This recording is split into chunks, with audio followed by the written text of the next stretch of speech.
Hey you, so on this video, the good, the bad and the ugly new collector coins. Going to be going over just that, a few coins that have recently been released and just, give my thoughts and opinions on them. Whether I would or wouldn't have picked them up and just let you know my thoughts and opinions on them. I know it's been a little while since we've had one of these videos. I was asked for one recently, but it's been slim pickings, guys, from the usual suspects. It's been very quiet, either, or it's just been absolutely dreadful selections that have been out there. But I've rustled up some here now and we'll just jump straight into this. If we get into this, obviously, if you haven't done so already, please do go ahead and subscribe, and also let me know your thoughts and opinions in the comments, and any other coins that you may also want to see or have an opinion about in the comments also. So jumping straight into this, we have the 12 Lunar anniversary, or 12 Lunar coin from the Perth Mint. Surprisingly, the Perth Mint already have a very large roster on Lunar coins, and they've got a very successful, well-run series 2 that's just finished up, and they really pump a lot into that. So seeing them bring out a overall one-off, one-on coin, this is a 5-ounce antique coin, we'll get a little into it in a moment, was kind of surprising. I don't think they've done this on the completion of Lunar 1. Now, straight away you'll see the images ain't the same that we've had on the Lunar series that they already have running. So I think this is just purely a one-off coin. This is just, to me, one of those just throw out there. Hey, what you thinking? I'm thinking Lunar. It's done great for us already. Let's snap 12 animals on there, and voila, here you go. So we've got the yin yang in the middle. Just very themish they've gone, but I'm not really big on this coin.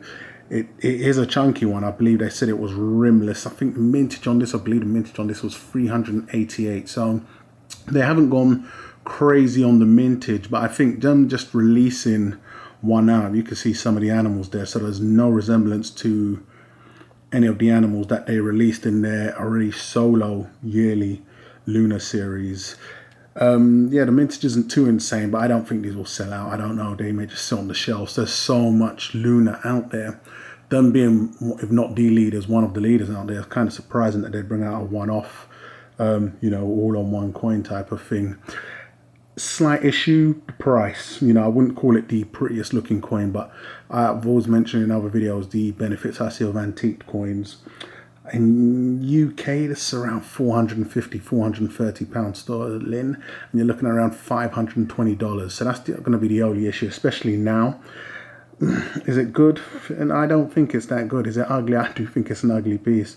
I don't think it was needed, especially from the Perth Mint. I could have seen another mint doing this to try, muscle in on some of the Lunar shine. I think Perth already have a lot going on in the Lunar sector, and them releasing a one-off, I don't know if this was just for the Asian market, but it's obviously not. It's been sold by a few dealers in Europe, but it is what it is. This is something from the Perth Mint, the 5-ounce antique coin. I do think it's an ugly piece. I think it just doesn't being put out well, especially with the animals so closely bundled up. I was looking at a 10 kg coin many years ago. That was Lunar, I believe it was Zodiac, yeah, Lunar themed. It was a nice piece, and they had more than enough real estate to do that. I think this one here, they've just, just done whatever they've done, and just, just hoping it really takes off. But that's that there. That's the packaging it comes in. So you got the 12 Lunar animals antique coin, and that's from the Perth Mint. Surprise, surprise. So getting on to the next piece is another Perth Mint piece. I think this was done. This may be the only gold piece we'll see from them, because they had the BU in the same image. So it's the Homer in gold. So I know they done all the proof issues with the family and came in a nice fancy acrylic case. And then you had the BU silver. I think that was on a 25k mintage. And I thought it would have done a lot better than it did, to be honest. It was low enough, it was themed enough, it has a large enough audience, but that doesn't necessarily mean, the Simpsons audience is going to run after the precious metal game because it's got a Homer stamped all over it. But nevertheless, they've done a gold ounce. It's a good piece. I think the piece is nice, but I think they overshot a little here. I think they should have gone for a 1/4 ounce. They would have sold a lot more. This is on a limited mintage. They've reduced it 500. I know the usual MO for them is 5k, so I think this is on a 4,500 mintage. But I think they went too high, especially seeing how the silver's sold. I know a lot of this is the first gold in their lineup, the best of my knowledge, and I think an ounce, personal opinions, was a bit too high. It's high for any and everybody, for many people. So slapping Homer on it and just thinking it's going to sell now. You're bringing out the gold ounce buys. I did mention in the video, I think that would be good to see one of these in gold or some of these in gold. So I don't know if they've took it upon that and just thought, hey, should have just done a special shadow one. But yeah, I think an ounce was too large. I think maybe a quarter ounce would have been better. They could have sold more, in my personal opinions here. And, you know, no doubt if it would have done well, then they would have jumped up for a whole ounce. But the silver's selling, it's okay. You know, I haven't seen, I don't think I've seen any on an unboxing, but, you know, and then they are priced at what they're priced at here in Europe now. So that's neither here nor there. But I think it's a good addition. I just don't think it was the right size. It's not going to be for many already. And then slapping up at a full ounce, you know, not to forget, if you buy this, you're damn near looking at spot price if you ever do come to sell. So I personally wouldn't be paying a large premium for this piece at all. I want it damn near to spot. Even though I was going to pick it up, it wouldn't be first, second, fourth, 10th choice at damn near spot. So something to think about. But that's the gold Homer Simpson. And then we have my old boy here, the new Vader piece. I believe this is from New Zealand mint. Now, I like this. I know it's very, very, very gimmicky. You guys remember on one of my archive, a lot of the older videos, I picked up the Kilo Darth Vader coin. I think from the same series here. That was a lovely coin. Did go on to sell it for a beautiful premium. So, but we have this 2 ounce piece here, shaped in the helmet of Vader. Gimmicky, yeah, but you know, and have they overplayed the Star Wars? Most definitely. You know, it's just been oversaturated. They're doing it in every and any variation. We've seen a few, you know, especially from each series. I believe on the poster series, I think it was the first one that went kind of crazy on terms of prices, but the rest have just simmered.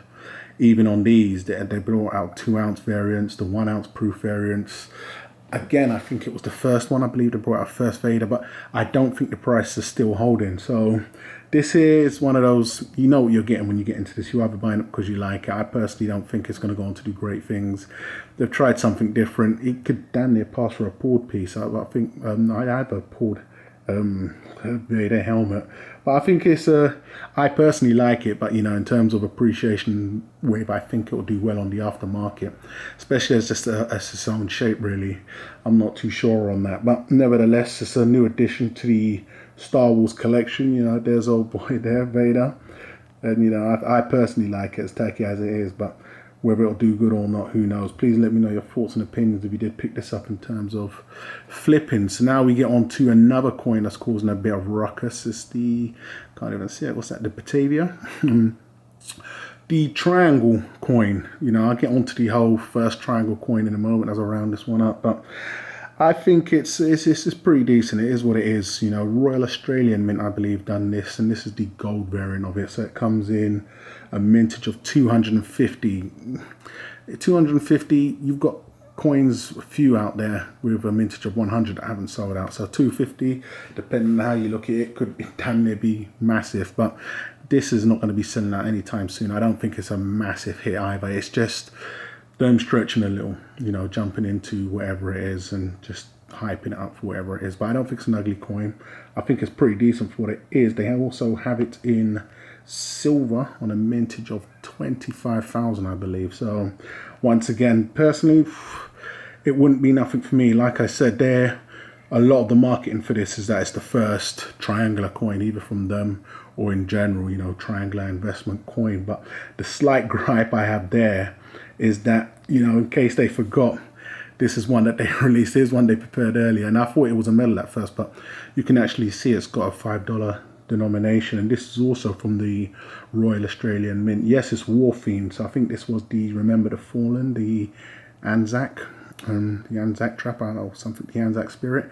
But this is also released from the Royal Australian Mint, so it most definitely isn't the first, but this had a mintage of 7,500, so I know it's a lot less than what they've got going on over there, but it's not the first. This here can be picked up from certain dealers' bargain bucket, so that just goes to show the whole theme of the whole triangle, whether it's a takeoff or not. I just think it's, you could say one gimmick too far or pushing the gimmick bar further and further, but this is what they released first, so you know, let us not forget the first triangular coin, and then we have this here. So this is their new approach to it, and that they're pushing this at first. But there's nothing wrong with it. It's different. Definitely if you're into purchasing different, but you know, I'm not really into different. I want what's going to really profit in the end of the day. And who knows, different can sell. But let me know if you did pick these up. I'll be watching to see how well they do as the market heats up a little. But I've no doubt that this is not going to be doing nothing major. But you know, it is what it is. So guys, I'm going to wrap this one up, but please let me know what you think about these coins here. What do you think about the first triangular coin ever released, the Batavia coins? Are you in or are you out? One gimmick too far, as is usual. What do you think about the Star Wars coins? I most definitely agree that these have been overpumped and overproduced, but you know, even they knew they had to come up with a new gimmick, and you know, bringing Vader out in the helmet was a very smart one. What do you think of the Simpsons piece? Are you a buyer at 1 ounce, or do you also think they should have gone a little smaller? But would you even be a buyer if they did? And what do you think about Perth Mint releasing a Lunar coin? I know it's ludicrous. It sounds like, don't they already do a Lunar coin? What do you think about this piece here? So guys, I'm going to wrap this one up, but let me know in the comments your thoughts and opinions. Once again, if you haven't done so already, please go ahead and subscribe, and I'll catch you guys in the rebound.